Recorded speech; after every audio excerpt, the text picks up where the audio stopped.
all over again. Do it again. So thank you everyone for showing up today. So welcome to our first CV workshop. We'll also be hosting a cover letter workshop sometime in March, the date to be decided, and will be announced to you guys as soon as we have it scheduled. So we'll go over, I'll have Joanna go ahead and share your screen so we can kind of get started with that. Mhm. Okay. Mm.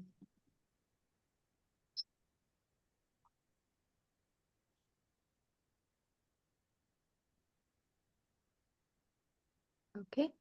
I think this is the first slide. Oh, wait.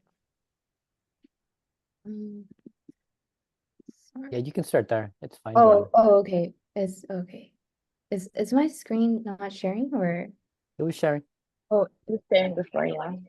Oh, okay. Sorry. Let me reshare it. Okay.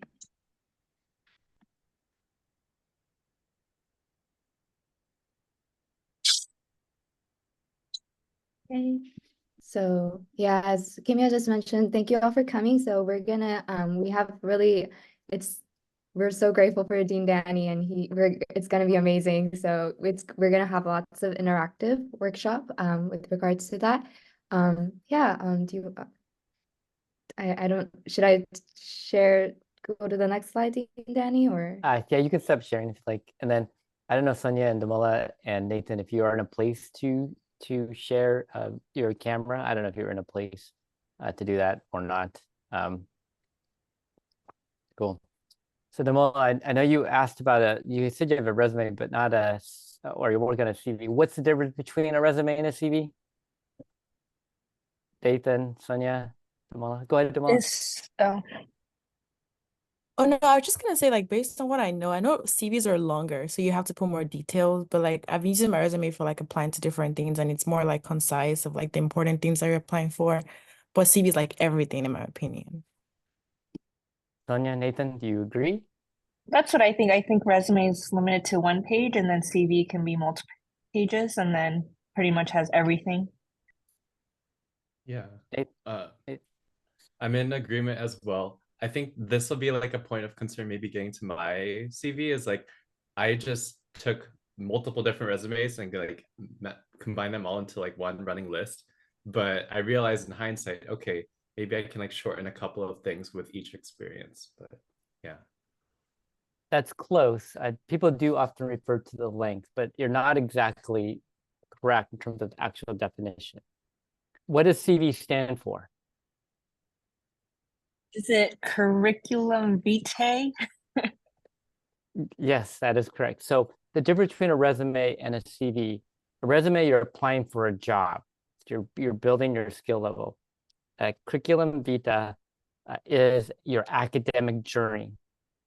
So what that means is you're telling a story about your academic components to what that looks like. And as you begin to build it, you do different things to calculate what you're doing academically. So there's no particular format. There's a lot of different ways that you can do it. And when you think about academic journey, one of the most important parts is your education. And the order that you put it on your CV matters. So if you're doing a research heavy field, you probably want to put research at the top. So I'll do another quiz. If you're a barista and you worked an undergraduate or even as your medical school, would that go on a CV or a resume?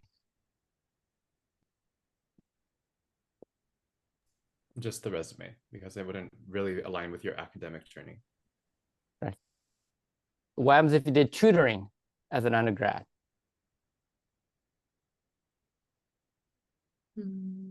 Sonia. Are you asking where it would be? Would you include it on a CV or resume? And if you could on the CV, why? I would. You're saying it with just confidence. I would. And why? Just because I think it shows some qualities about you. And I guess it also depends on what we're. Oh, if it's for school, then yes, I think just shows that you're more you're able to teach people. I don't know. Look at that confidence. So remember, it's your academic story. So if teaching or mentoring is an important part of your academic journey, you definitely would include it in that. And you might even show it from high school. Some people ask, do you put high school things on there? It's telling a story. So if you've done from tutoring to teaching, and that's a big part. So maybe family medicine and you want to do outreach or you're looking for different pieces, that would be an important aspect of it. Even if you've done research as a high school student all the way through. So just remember, it's telling a story of what that looks like. So whatever you write in your CV, you're articulating your journey, what that looks like. And it'll change over time what that looks like. There are CVs that are 100 pages long, and it'll say selected presentations and what that will look like. Sometimes when you get to the next stage, some of the things at the previous stage don't matter as much. So getting honors as an undergraduate was probably important to get a med school, but probably not as much as important going forward. Clinical experiences when you become a physician are going to be pretty much irrelevant, right, for you all. Shadowing, those kind of things, you probably don't need to put on your CV anymore because you'll be a physician. They're irrelevant at that different stages. So as you build your journey, it becomes more precise of what you're looking for, right? So I'm going to go through a couple CVs to pull them up. And I'm sure some of you may look like some of these, and some of them you'll have references to different things. So I'm going to pull up Kimia's. We met earlier, and there are different parts of hers I want to go through. So I gave her some advice on some of her CV, and then I'm going to have her kind of talk a little bit where she made some corrections. Let me pull this up.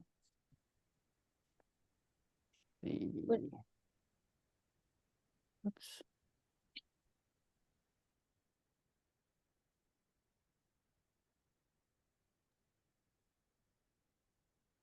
All right, do you see the CV? Yes, we can see Okay. it. So as Kimia is doing her Vita, you can kind of work through. Now, do you need to put your address and contact information? What are your thoughts? Do you put this on? It's good sometimes, all the time? Oh, well, from our discussion, I have understood that it's not exactly very relevant. Specifically, if you're applying to a job or let's say a research program over the summer, which is most of us are doing, it's not exactly relevant, and it might just be too much information, honestly. They already have your email. You could also have your LinkedIn there, just if they want to look more at what you do, like more socially and how active you are. So a LinkedIn link could be replaced by all the address and the personal information. Yeah, and I agree that I definitely don't think you really sometimes need your address. Having Yeah. contact information that is easy to access, and what email you have here can be important too. Having a professional email. I don't know if some of you, as you've gotten older, say you use a Gmail and you have kind of a fun front part of your Gmail. So you have to be careful of that as you progress, what that looks like. So always having particularly a professional email, your school email can be important. Some people do Gmails, but if you do use your Gmail, I would just make sure your front end here, your username is something you want people to see. Some people put cute names and everything like that. So just be aware of that as well. And then in education, you would have this up at the front. This is part of the important part. One of this is formatting. I'm going to go to Nathan's in a little bit to show a little bit different formatting to get some feedback. You do everything in chronological order, and you can put things up here as well. And some of the format that you begin to do, if you're in a designated emphasis, you can put it up here as well. There might be some pieces of your degree, so much like you've done here for undergraduate or your associate's degree as well.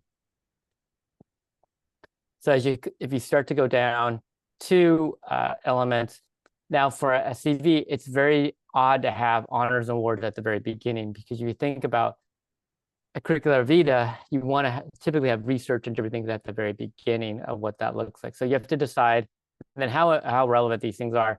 So things like honors lists probably aren't as relevant when you go to the next stage, because it's really about getting grades. That's showing good for medical school, but pretty irrelevant. You got into med school. We know you're academically strong.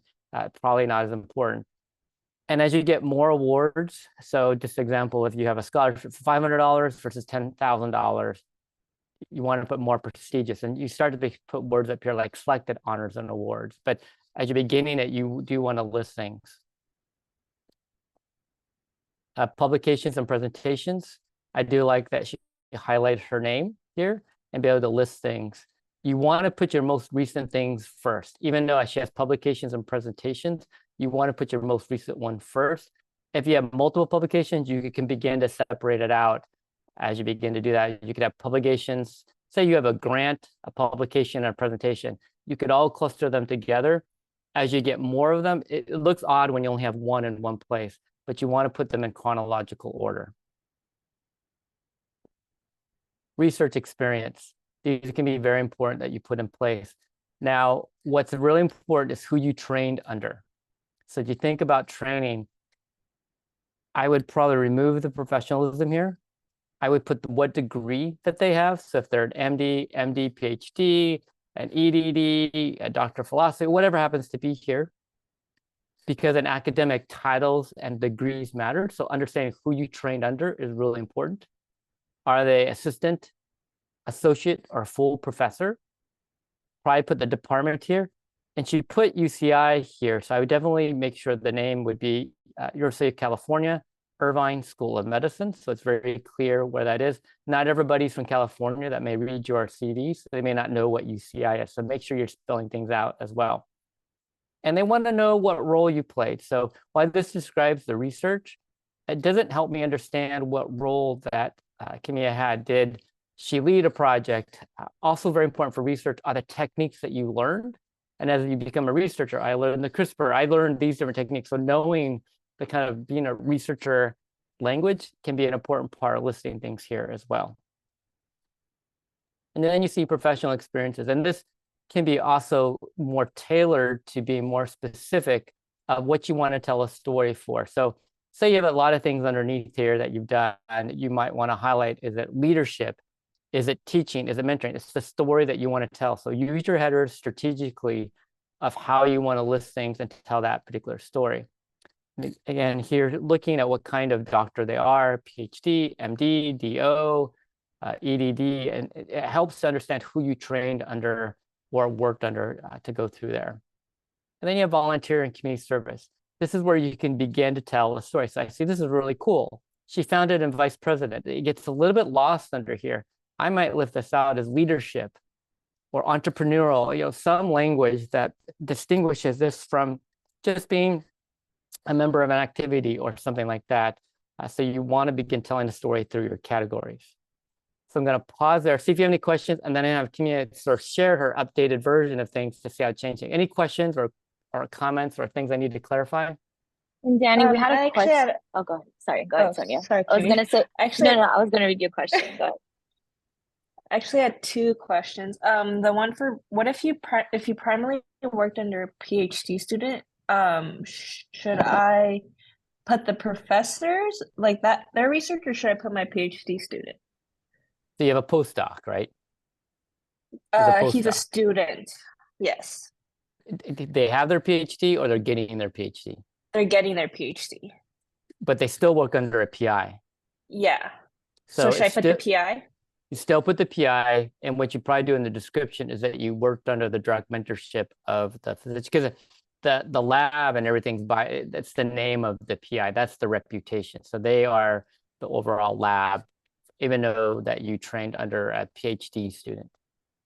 Okay. And then my second question, I know for her experiences volunteering, she kind of just listed it. I was told in undergrad to put like three or four bullet points for each one, or is that a little bit excessive right now?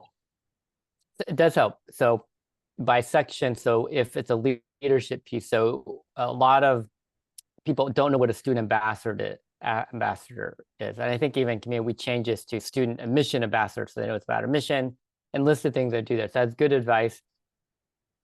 Just remember the reader. They don't know what you're talking about if you're not clear.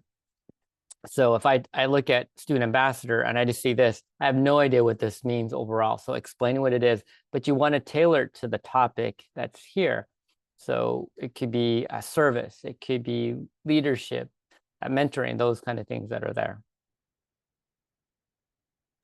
Okay, thank you so much. Other questions or comments? All right, Kimia, do you want to share the changes you made based on the feedback? Yes, of course.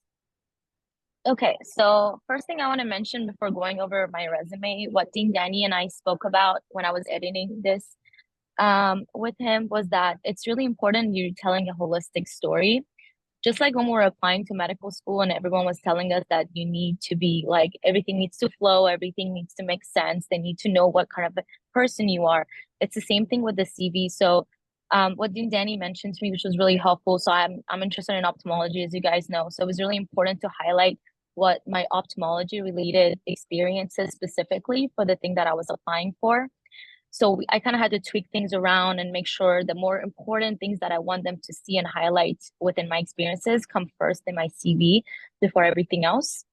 So like we mentioned, I took out the personal information like my address and my phone number, and I had my school professional email instead, updated my LinkedIn. So I thought it was nice if they do want to go ahead and see, the different things I'm interested in, the posts I share on LinkedIn, my connections on LinkedIn, it's also available. Kind of kept my education the same, kept it simple so they didn't know kind of what I went through from undergrad. And then I started listing my research experiences just because of the thing that I was applying to was for summer research. So it was more important for it to come first.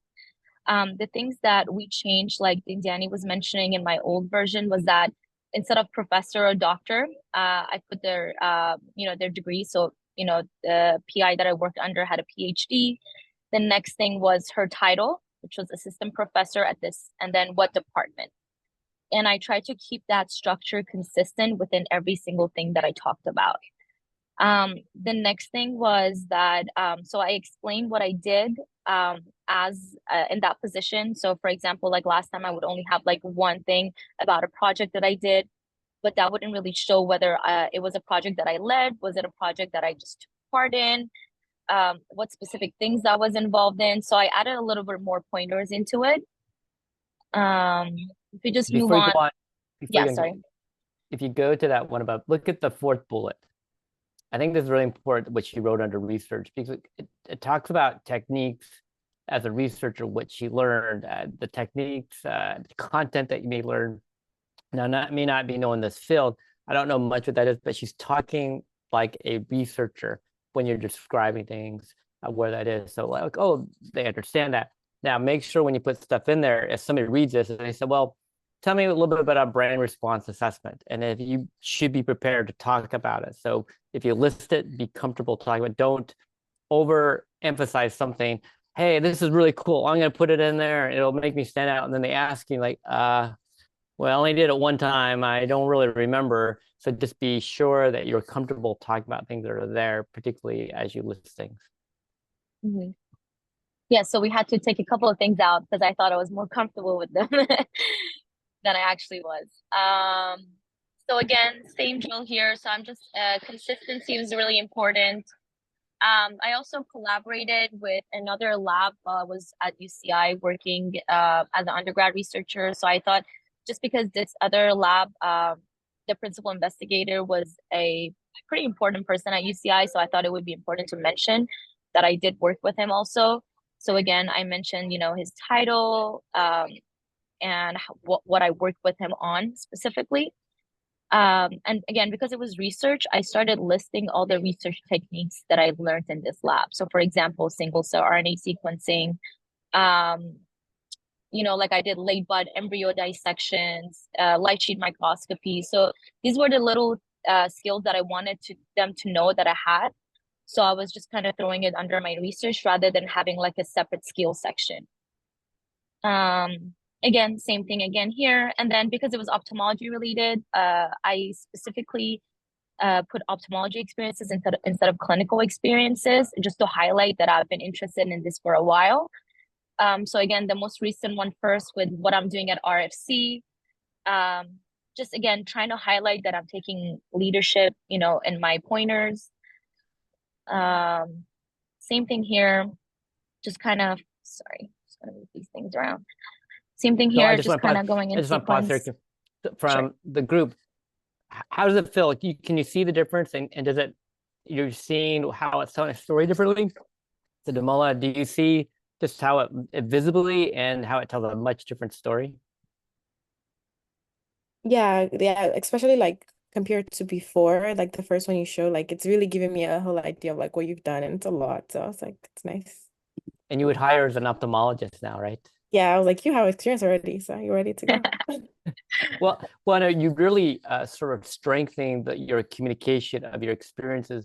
While you may not have a 200-page CV, Kimmy has done a lot of great things along the way. You just got to package them much better for the reader. Yes, and I think Ibrahim had a question. If you can help answer as well, Dean Danny. He said, are these considered a lot of bullet points for each research experience? A lot's all relative. I definitely would not just put one. I wouldn't do much more than four, but it depends on what you want to communicate. I think early on, one thing, it's okay to have several bullet points. I do think eventually you could probably condense them a little bit because some of it will be irrelevant as you progress in your career, right? Some of these won't be as important because, you have 40 research projects now on there. Some of these techniques are going to be a little bit irrelevant, but because you are showing your breadth of your training, I think it's important to articulate it. I think if you go to your, this can be hard for me to describe, between page 2 and 3 or 3 and 4, where you have something cut off in the middle. So if you look at your ophthalmology experiences, I think you have 2 bullets on the next page. Yes, I do. I have like 2 up here. So you have to play. Formatting becomes a big deal. So one thing I would do here is deciding whether you try to put everything on one page, so reducing it so those 2 bullets aren't there. So visually, I lose what that is when I'm looking at it. So just formatting can be a place. So that's where I might modify some of just to move it up, make the margin a little bit lower and play around with that a little bit. But the length, I wouldn't put 10. I'd say 5 is a lot, but it reads well for her ophthalmic tech and office manager. But I wouldn't go more than 5. Perfect. Thank you, Dean Danny, for that.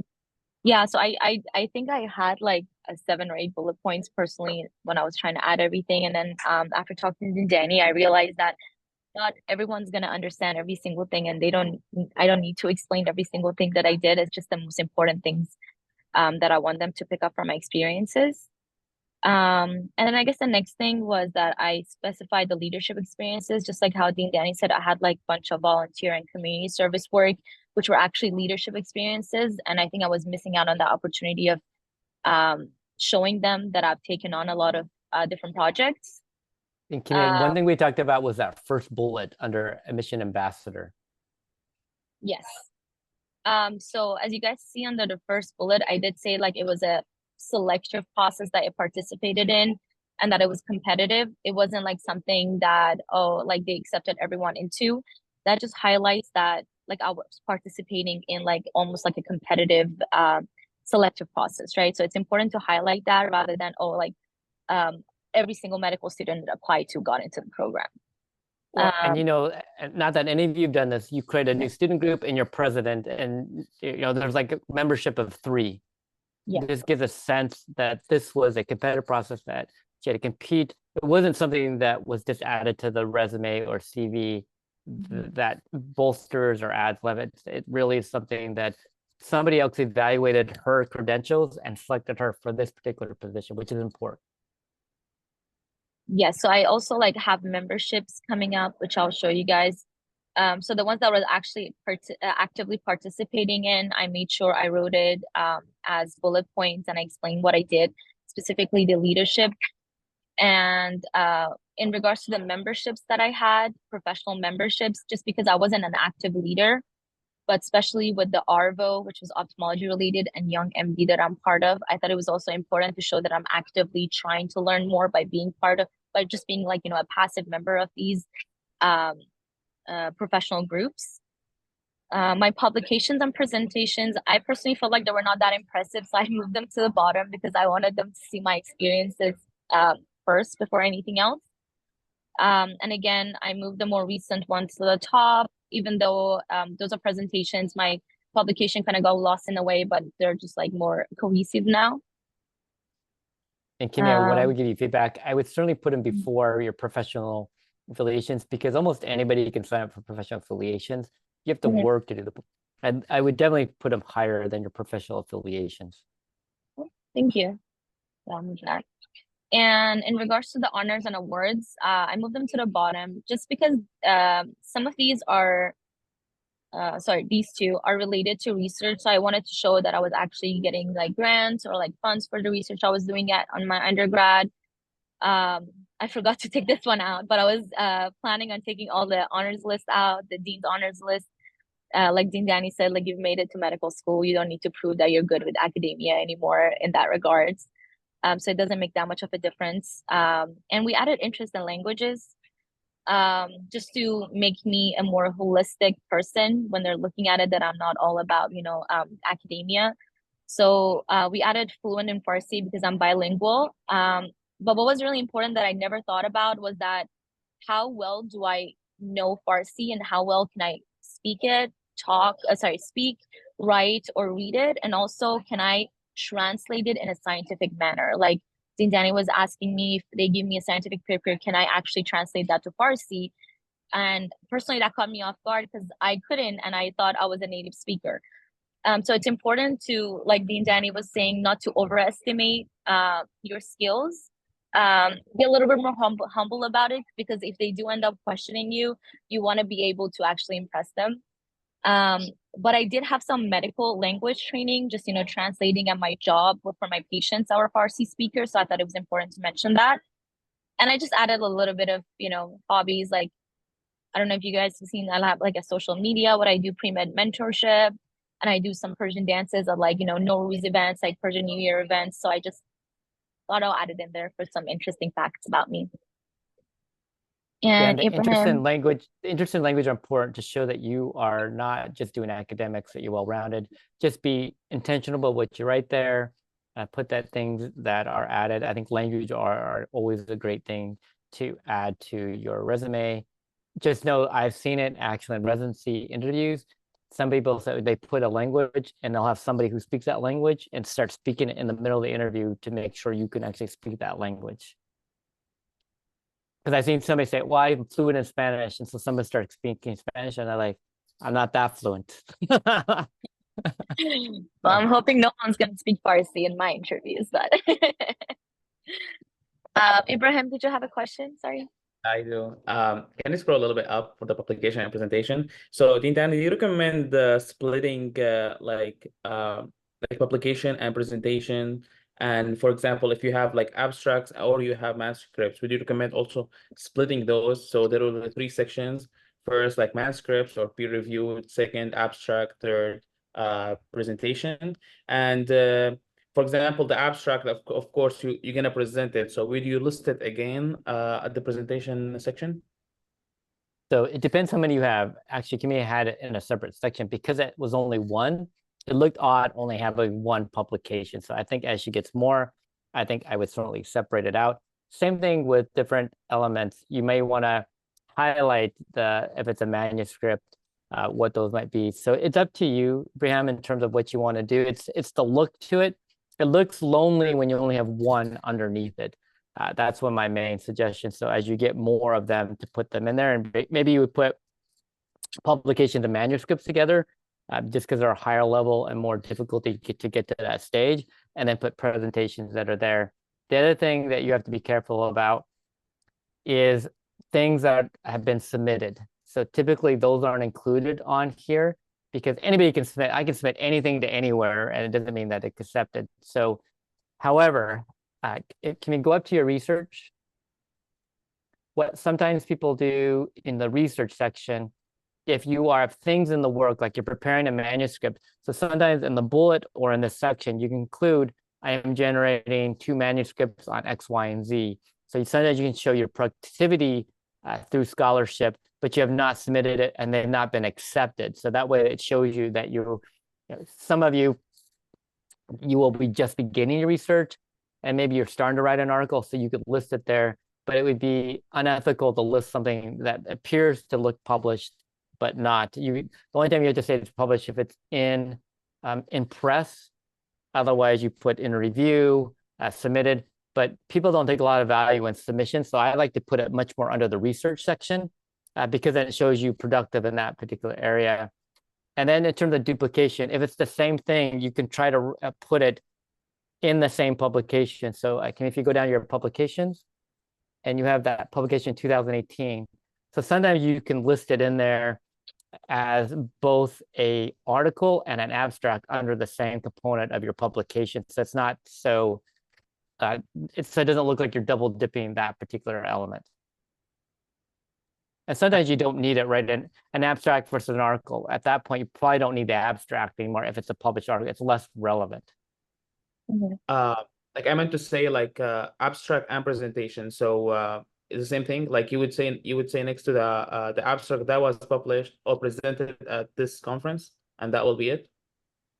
So you had the same content, both published as an abstract and you present it as a poster. Correct. So you can put it in a certain thing. I might separate out because if it was published in like proceedings of a conference. Yeah. And was it a selective process, or anybody who presented it was put in the proceedings? No, there was a selection process. Okay, so you might separate out because it's published and talk about through how I assume it was peer reviewed, right? Yes, it is. Right, so presentation, so even though you have the same thing, it's being reviewed differently to get to that stage. And even you want to start to put oral presentations, invited presentations, right? So somebody chose you to present something, right? You didn't apply. They say, hey, Joanna, we think you're an expert in F. Please present. So you put invited. So those little things matter a lot. Okay, I'm sorry if I'm asking like just a follow-up question if anyone doesn't mind. So if you are a co-author, like a second author or a third author on a specific paper, would you list it also like chronologically as time? So for example, let's say it was published 2024 and you're a co-author on it. Would you list it up top, or would you list the first author at the beginning and then the second authors a little bit below? And my second question, same thing for presentations. So if they are the one that presented it at the conference, would you list it in your section for presentation? So I don't know if I exactly understand your question. So let me see if I'm going to repeat a part of it. So in terms of order, it should be chronological, the most recent at the top. That's an easy one. Okay. I'm not sure I understood the author part. So maybe we can go through yours specifically, because some of this context. You certainly, let's pick Kimia's on her, that one there at the top with the Honors Transfer Council. So if she presented it, so there's been times where I helped create the poster, but I didn't present it. So I still list it there and it says poster presented, and it may matter who presented it. So some text in there to be, you just want to be very careful that there's no misinterpretation that you're over exaggerating your CV. Mm. Does that make sense? And it can vary based on your context, what it be, because I've had posters where I've had students create the poster. I didn't go to the conference, but the students developed it and my name's the last name on it.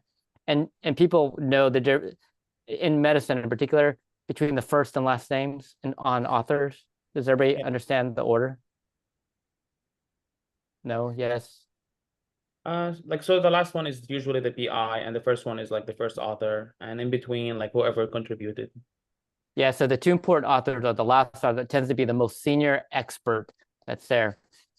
Typically, they do the least work on it because they're just advising. And then you have the lead author is the first one. And then there's a whole variation and ethical standard of in between in terms of who contributed most. But the first and last are important. As you all become physicians and PIs, you'll have the name at the last is generally the expert person. Good. Did I miss any other question? I've not been checking the chat.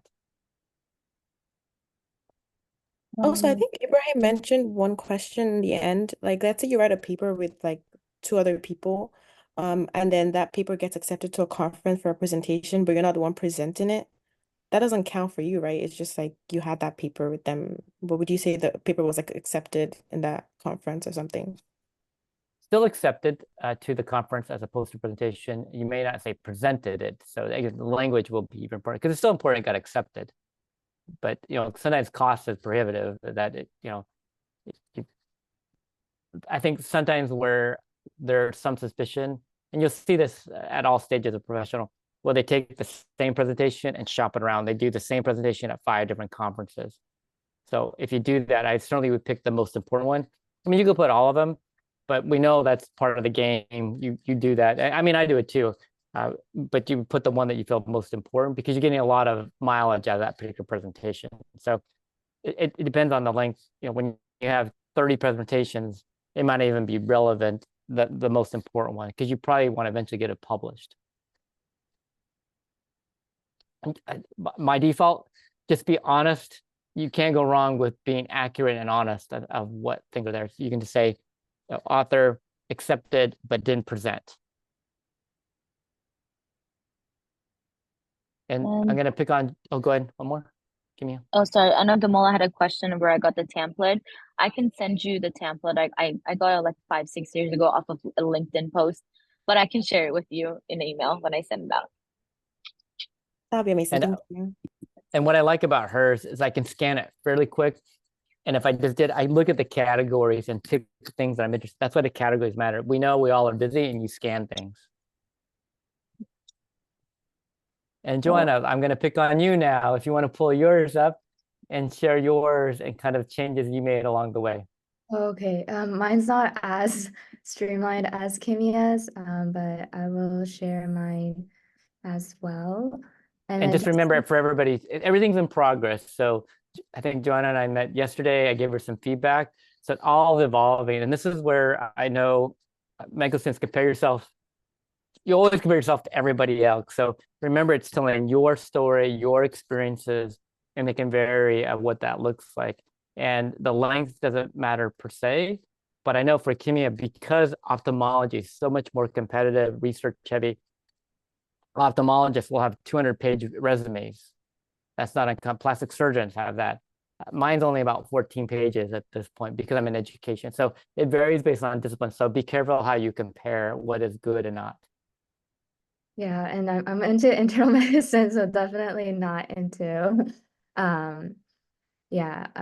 ophthalmology here. So I did a very similar format with like Kimia's here. So I did like my curriculum vitae and just did my education. For me, research was not the biggest one because I'm more into primary care.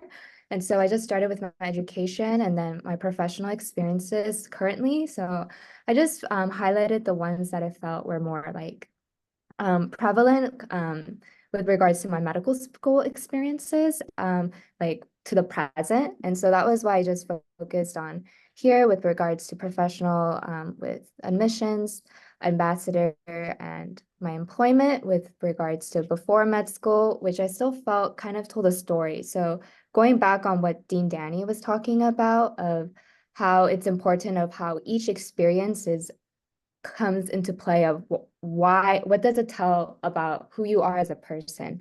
So for me, I wanted to kind of portray that I had experience in primary care and I had this exposure, but also understanding of how primary care and different underserved populations.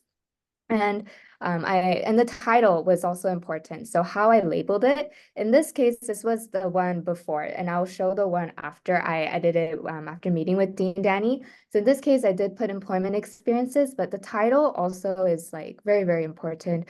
That's Dean And Danny. Joanna, before you go on here, what I like about your employment and something you could highlight here, she has a family health center and you have Loma Linda Medical Center. One thing you could probably lift out here is you learn 2 different systems of care and lifting that out from a probably more community center to an academic medical center. It lifts out that you have a range of experiences in different settings, and depending where you want to go, what that looks like. So you could lift out understanding that a little bit in terms of those particular ones. Oh, okay. Yeah, I didn't think about that. So thank you. I'll keep that updating.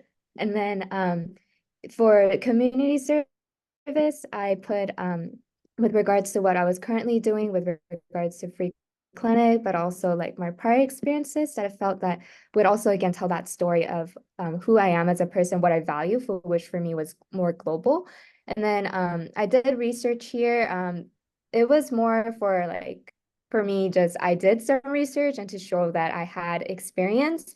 I had the same mistake that Kimia did, and I just put like my mentor PI and I just put the principal investigator. And then in the updated version, it's still a working in progress.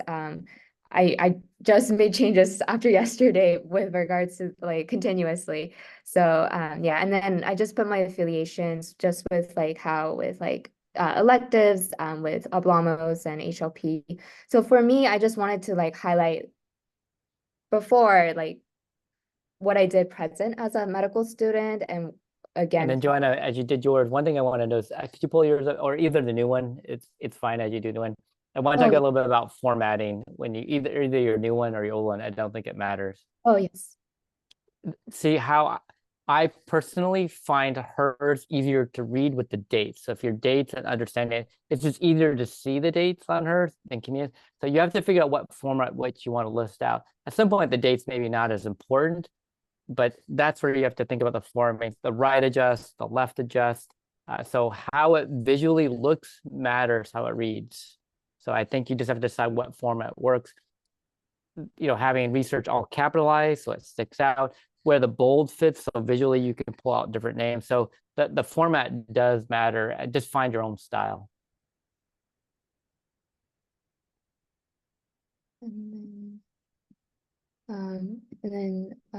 So for my updated version, of going off on what Dean Danny said on formatting, I actually increased the font significantly because after talking yesterday, he did say like font 9 or 10, it could be very like harder to read for individuals at times. So it's really good to like emphasize with regards to like what font and what like the number you use, and also like how I place the dates. It could be confusing for me, like it was like case by case. I did it in 2 different time periods.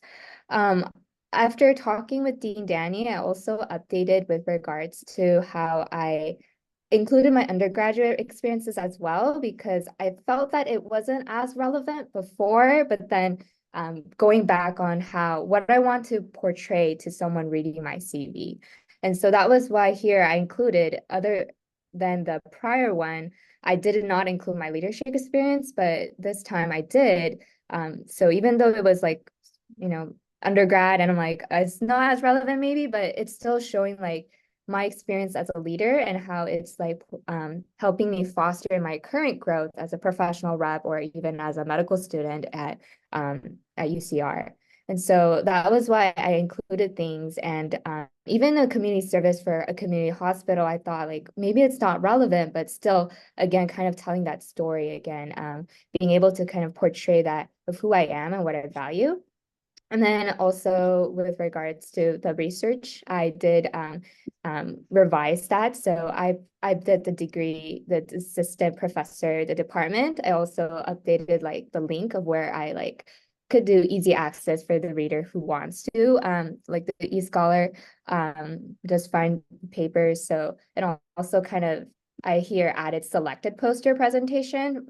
Before I just put, oh, okay, I just presented, but it was, as I emphasized, like it was a selective process and like the skills that went through.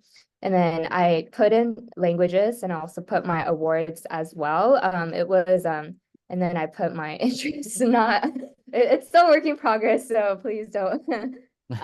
Yeah, mine's like not as clear cut, and it's still like not as streamlined. I still have to meet up with Dean Daddy more with that, but it was more like just wanted to show you all like the process, like the before and after, and also the formatting of it's different for each person, and also like what specialty or where you want to go could vastly change how you portray your CV.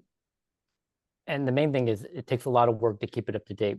So as you hit different programs, you can see how much work it can take. So once you find the format, keeping it up to date, adding things when you need to, because you don't want to wait to 4th year. Oh, did I do that? What were the dates? You want to kind of take time every now and again to update it. So I'm going to talk about format, and I'm very glad Nathan shared his as well.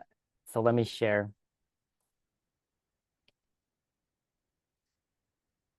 So I'm going to pause here. What do people think about Nathaniel's formatting? You like it? It's different. It stands out. Is it strong? Thoughts? What do people think? I think it's really nice and it catch the eye as like it's more modern. However, like with these formats, I feel like you cannot write so much because like that will be like from 5 page CV to 10 page CV because like it kind of constrict you with the space. That's my opinion on it. Other thoughts? It looked, I think the second page in particular with like the words in one column and like the experiences on the right, that can probably look a little bit busy. So the one thing I would say, make sure you know who your readers are. And I will age myself out here. So this is a very generational perspective. I think younger people in general have more stimuli. I think they're more comfortable with busy looking pages. And this is where the font, the older I get, the harder it is to read. So when I see the smaller font, it distracts me. So I'm guessing when you're applying to things, there's going to be more people my age than your age reviewing this. So keep in mind who's reading it. So when Joanna gave hers, when I look at it, if you're making it hard for me to read, I'm going to probably put you in a pile that I'm going to look at later versus easy to read. So be the visual part of it. For me, I don't know where to start. So if I scroll like this, it's very hard for me to tell how quickly to read something. So now when I get to here, look how quickly I could read this much easier to go through. So be careful of your formatting. I like kind of the symbols. I do think it helps with the eye contact, the colors. But here, even when they're not parallel, it's hard for me. I think even if the sections were here a little bit there as well, it can be helpful. So that's another thing with formatting. Just remember who your readers are. I wouldn't go any smaller than 11 font. And there are still people who print things out. So if it prints out, I know I can do zooms and be able to do that. But that's the one thing with looking at this. I think Nathaniel has a lot of great information on here. But immediately when I do this, I can't read it quickly. And so if it's harder for me to read, it puts you at a disadvantage. So that's the main part. That he has great experiences on here. Really awesome. I think I would just play around a little bit with the farming based on what people have said here, and then whatever order they would like to do. So that's the main example there. So thank you, Nathaniel, letting me share that piece. And I do know, like, I heard what Abraham said about more modern. I hear that a lot, that you want to make it savvy, stand out, but you also want to make it easy to read for folks that are there. So be careful of the font and what I would call busyness. You want to make it clean. And you see how quickly I read it. That's how quickly we read resumes. So you want to be able to scan it very quick to go down. And when you have too much going on, it's hard to scan it. All right. Any just general questions? I have some take-home points to go over, but I want to make sure we got all the questions about CVs, any other examples, and you're always welcome to meet with me individually to go over your CVs. Quick question. I came a little bit late, so I don't know if you guys talked about it with Kimia CV. Do you guys would like to for us to put the GPA from our undergrad, or is it like too old now and we should pass by, especially if the GPA is a little bit higher and could be like attractive? So it's all up to you. My advice is like, why? Why are you putting on there? So you'll see some people put their step scores on there as well, so that they're lifting it out. And I think if you put your GPA, to me, it's odd if you do it from undergrad or master's because you're in med school. And we know it takes a lot of academics to get it in med school. But if you want to tell a story with your GPA, and there's also perceptions. There's always sorts of stereotypes. And this is my stereotype of bias. I think when I see GPAs and grades, I associate to gunners. Now that's not always the case. I feel like they're lifting out metrics. Right? Here's an indication. Sometimes that matters. So if you're going to a very competitive field and you want to put your particularly your step 2, it's a 260. It can be important to put on there to say that's what you have. I don't think an NCAT would be relevant at this point, but it certainly could put GPA, and that's where some of the honors pieces may come in there. but it's your own resume. You can decide. I think, to me, once you get to the next stage, so when you become a physician, your grades are essentially irrelevant at this point. You're a physician. Nobody's going to care. Even if you got a 2.5 undergrad, nobody's going to care at that point. And if you got a 3.9, nobody cares because you became a physician. So it matters at the next stage. And it can be something that you include. But generally, I don't recommend it unless it's relevant to the situation, such as STEP. I think there was a student who they were trying to apply into ENT, and they definitely put their STEP in there. And that could be field specific. Family medicine, it would be odd to put your STEP score in there. Because it shows the person, and it may not be correct. Just think of the personality. If you have a family medicine, put their STEP score, you probably already have a assumption of what their personality might be like. Good or bad, right? So I think you just have to be very aware of perception of what that looks like. But it's okay to put it, I wouldn't say it's like a hard and fast rule, but my rule is GPAs are used to get to the next stage, generally.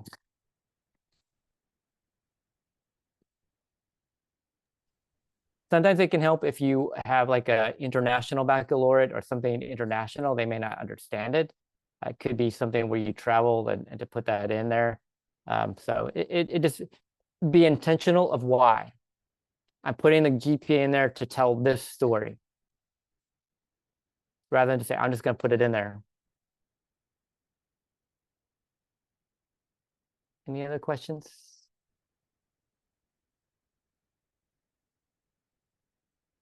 Wait, this is a very like minor question, but for the email, would you put your med school email? Do we get that after we graduate as well, or do we just use like one of our personal email that we can monitor like forever? That's a good question. So we're working on trying to get in your med school forever because we want to build a contact and hopefully you donate back to give us a scholarship money to support other students. But at this stage, I think you can put your med school email. I think it's okay to put a Gmail personal email. I think it's totally fine. But as a med student, I generally would put your med school email. As you hit graduation, just make sure it's a professional email. So I've seen people, they've had it since like elementary school or middle school, and sometimes their names, it's not a professional label. So just make sure that you do that. A lot of people will forward professional emails to a Gmail account as well. So for now, I would definitely try to put med school email if you can. But a Gmail is fine as long as you put up a professional or generic. Like mine is like my last name and a date or something like that. I remember I saw somebody's on a professional like cute. It said like cute something. It had a like a just a, like a pet name in there. So it was just very odd on a professional resume.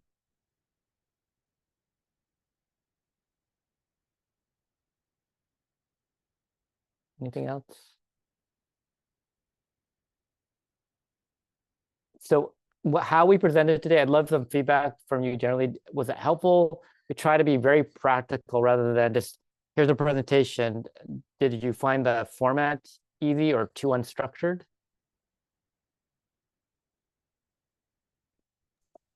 I thought it was pretty easy to follow, and then I kind of like how we got the before and after picture of Kimmy and Joanna's CVs. I think that was a big teaching moment for me. Yeah, same as Santana. Like I feel like just seeing those examples is like it's motivating me. So I feel like I actually understand what I'm gonna do now to my CV, rather than if we had like a whole presentation of like just random things, but we can actually see it live. So and I can see how clear it became after the edits too. So that was really helpful. The other thing, I think sometimes your resumes, you feel like they look a little thin. And it may be because you're thinking of a resume versus a CV. So things like presentations, have you delivered some people have done like ultrasound, you've given a workshop, you've given a presentation in class. Those things you can put on your academic journey. You've been invited to a class to present, you've been on a panel. I guarantee some of you have had to be on a panel going back to either your undergrad or high school that you're invited on a panel.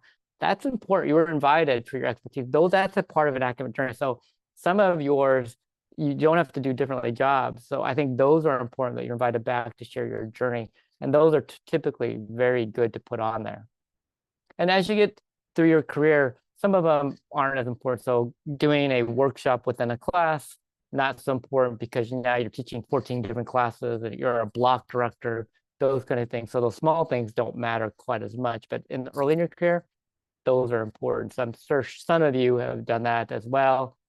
All of you should be, I believe, starting at least a health science systems project on there. So putting that on there somewhere, because it's in the curriculum, it's still okay to list as a project under research. So some of you who may have not started research, that's a great place to put your health science systems project on there, who your mentor is, what the topic is, what the team is. So all of you should at least have that as beginning as part of your CV. Student orgs, I didn't see very many student orgs. If you're a member of a student org, that's really important. So for community, like if you're a part of an ophthalmology group, Joanna, you're part of an IM group, whatever those happen to be. So listing those are totally fine on there as well. Also, do we add LACE, or is that, I know that's part of our curriculum, right? But can we add LACE as a thing, or is that no? So Demille, tell me what would you say under, like what would be the main topic that you listed under?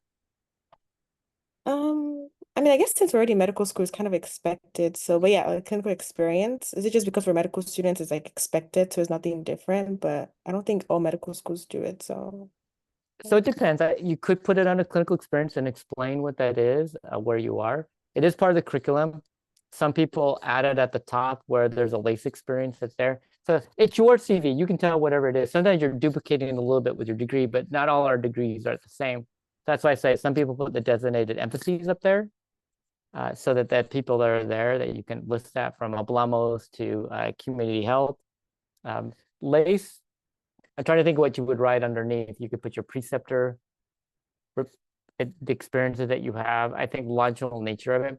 What's going to matter eventually, Demilla, is getting the rec letter. That's going to matter more than listing it on your CV. okay, that makes sense. Thank you. But now it might be okay because it's early, knowing that you're a first-year medical student, getting experiences in the clinic as a med student. So like I said, tell your story where it's listed, but eventually you should probably drop off because you'll probably get a rec letter from your LACE preceptor. Any other questions? Yeah, Dean Danny, Nathan had a question on research with regards to if he should put a present, like if he should put it under the poster presentation if he talked about it, or if he should just put it separately under like the topic research. What would you advise for him for that? I'm reading. So you gave a talk about a 50-minute class. Nathan, what are you going into? Or at least exploring? Well, sure. I mean, it's pretty open right now, but I'd say interest, I'm looking at emergency medicine, anesthesia. But obviously, this is way back in undergrad. This is like biochemistry research. So maybe not super relevant. Well, it could be. So the reason I'm asking, because you talked about your research experience, if you were invited, it could be under presentations, because you give a presentation. If one of your interests in your academic journey is about teaching, it could be a presentation around teaching experiences there, what you're doing here. So for example, what Kimia and Joanna could put on their CV is in terms of organizing this particular event and actively participating in the delivery of the content, the pedagogy of it. So Kimia might put it under leadership. Joanna might put it under teaching. Same event, but she's telling the story because she's, I helped deliver or collaborated in delivering a workshop on CVs. Kimia might re-emphasize it in leadership, said, I helped organize the CV workshop and the design, right? So same event, but tailoring it to what it is. So it depends what that looks like. That's where looking at how to tell the story of what you have done, and you have control of that. Same event, but you want to control how you're describing it. All accurate, but you're lifting out the role that you want the reader to understand. So Joanna might rarely say, mentoring and teaching is really important to me. So she's going to talk about the delivery of the content. And Camilla might think about much more about leadership. So it's about the design and organizing it, or vice versa, or something in between. I see. That makes sense. Kind of like Yeah. framing it around what you want the reader to see about the experience, whether it's that lens of, in this case, teaching versus leadership. Thank you. Yep. And I wouldn't really count it as research because you're not really doing research, but you're presenting the content of it as well. And it could Mhm. even be a service that you've gone back to inspire others around how to pursue research. So there's a lot of different places you could put it. So the answer is I don't know for sure unless we tailor it to where you want. And then is it relevant? Does it stand out? It's like, well, it looks like you're padding your CV because you're adding this random event in there to add one more event. Got it. Thank you. Sure, sure. So it sounds like this was useful. Hopefully the recording as well. Just know if you give me your CV, I'm a tough reviewer. Kimmy and Joanna know that. I don't hold back, which hopefully helpful. Even the cover letter, if you're applying to something, send it to me. I'll get feedback.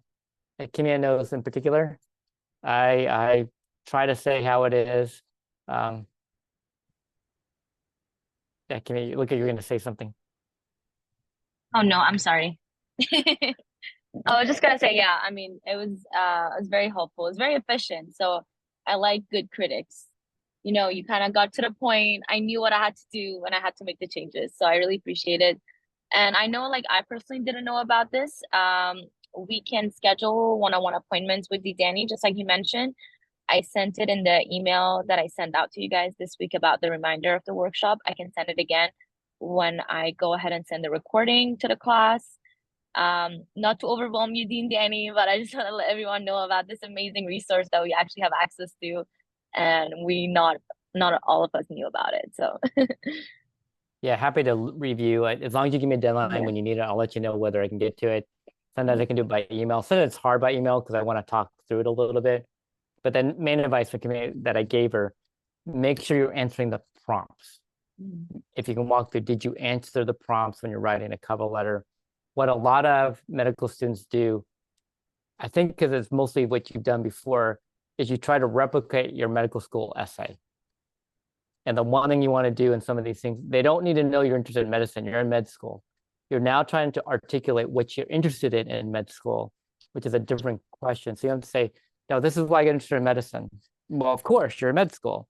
What they now want to know when I hear Nathan talk about emergency medicine, anesthesiology, I want to know why you like one of those and how that fits you.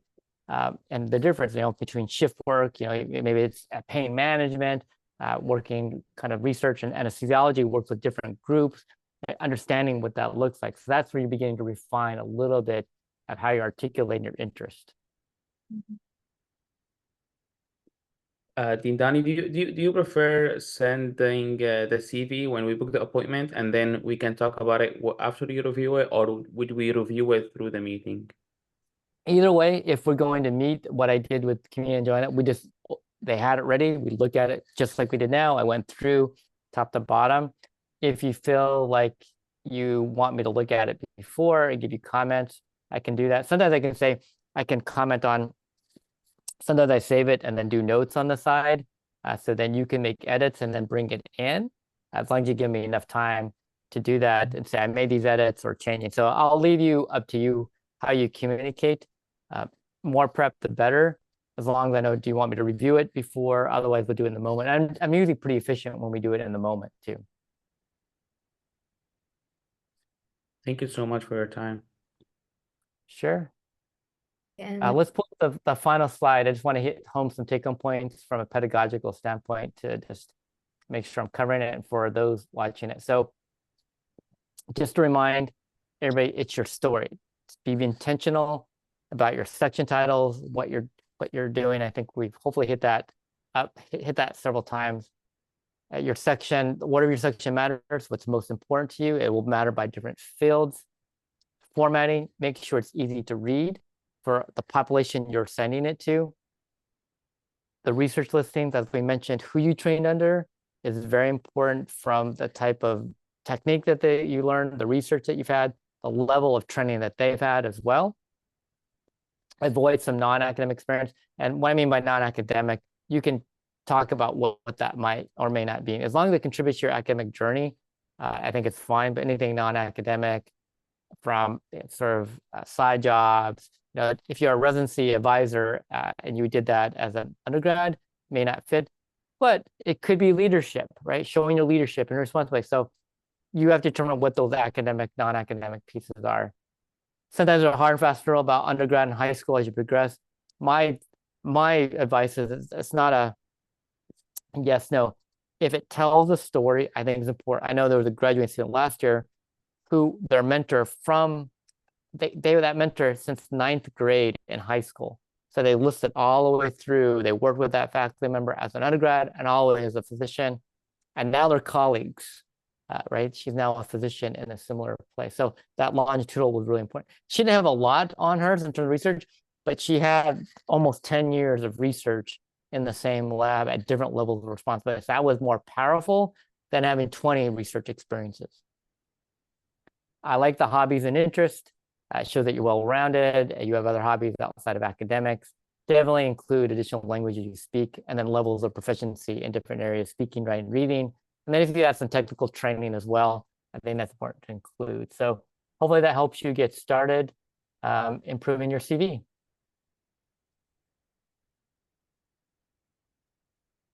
And hope everybody has a good 3-day weekend. And hopefully we'll see some of you in the cover letter. Yes, I wanted to do a shameless plug. Thank you all for coming, and we do have a cover letter workshop coming up. So please save your dates for that. We will send out reminders, and then we will also, if you have any comments, suggestions, please let us know. And Dean Danny will also available for appointments. So he is an amazing resource. So yeah, thank you all. And if you do have an emergency where you're doing something and it's due on a Monday and you need a weekend, just email me and I'll see if I can help you see. I need something that happens. Sometimes it's just impossible, but sometimes it's, you know, you get busy and you're studying. So just let me know if you need me to look at something. I typically will check my email throughout the weekend. Yeah, thank you everyone for showing up. We appreciate your time, and yeah, stay tuned for our next workshop coming up. All right, take care. Everybody have a good weekend. Thank you. Thank you, Dean Danny. Bye. Bye.